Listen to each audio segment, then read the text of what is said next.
Welcome to the studio. If you're training at home, there's a good chance you want to build a wider, more aesthetic frame.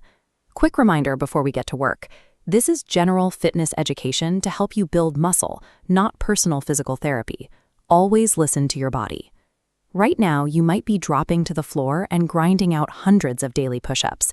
You push until your arms shake, your chest burns, and you're completely exhausted.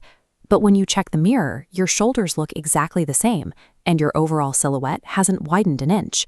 That happens because physical exhaustion is not the same thing as targeted muscle growth. Sweating and getting tired will burn calories, but it won't actually change the shape of your body unless you apply resistance to the right places. The biggest trap in home training is thinking that because your shoulder joint moves during a standard push-up, the entire shoulder muscle is getting stimulated to grow. This diagram shows the anatomy of a push-up. When you lower yourself toward the floor, your chest and the front of your shoulder take almost all the mechanical load.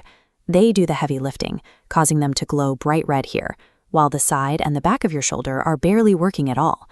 The front part expands because it's doing the work, but the outer edges stay flat.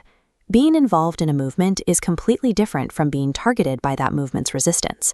As long as your routine relies entirely on horizontal pressing, your physique will lack the physical width required to build an aesthetic V-taper. To build a three-dimensional look, target the shoulder's three distinct mechanical heads, the anterior, lateral, and posterior. Step 1 hits the anterior using the pike push-up. By elevating your hips, you alter gravity's angle, driving resistance directly into the front of your shoulder. When you lower your head toward the floor, keep your elbows tucked at a 45-degree angle. Flaring them out to 90 degrees puts dangerous, unnecessary stress on the joint. And if you feel sharp joint pain at any point, stop. Control your depth and never push through structural pain during an overhead movement. Developing this overhead pressing strength with your own body weight establishes the necessary structural foundation. You need that stability before you start isolating the outer edges of the shoulder. Step 2 focuses on the lateral head. Hit this with lateral raises, using resistance bands or heavy water jugs. Look at these joint mechanics. For the side delt to do the work, the upward movement must be led by the elbows, not the hands. If hands lift higher than elbows, your traps take over and the shoulder loses the tension. Growing this specific lateral muscle adds physical width to your upper frame, which creates the optical illusion that your waist is narrower than it actually is. Step 3 targets the posterior head, the rear delt, using prone Y raises or band pull-aparts. This muscle acts as a structural anchor.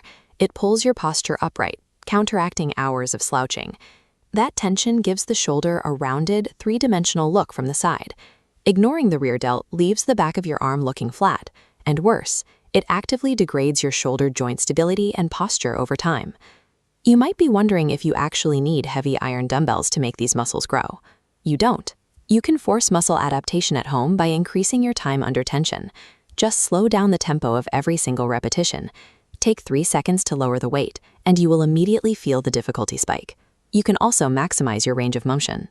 Going deeper into the movement forces the muscle fibers to stretch fully under the resistance of your band or household item, creating more microscopic damage for your body to repair.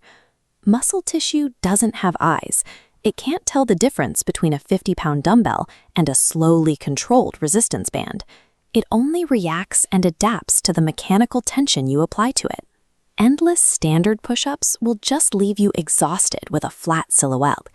To build actual width, you need this 3-movement protocol: pike push-ups for the front, lateral raises for the side, rear delt Y raises for the back. Long-term consistency requires a shift in how you view training. Fitness is a precise biological signal. It is not a punishment you have to endure. Your objective isn't to destroy your body with 500 sloppy repetitions. Your goal is to provide just enough targeted mechanical challenge to signal to your brain that adapting and growing more muscle is necessary for survival. But none of that matters without the final requirement: sleep. You break the muscle down during the workout, but the physical growth only happens when you are resting and recovering. For the next 7 days, pick one specific form tweak, like slowing down your lateral raise tempo, and stick with it. Subscribe to the channel for more mechanical breakdowns, and let me know in the comments which home workout mistake we need to fix next.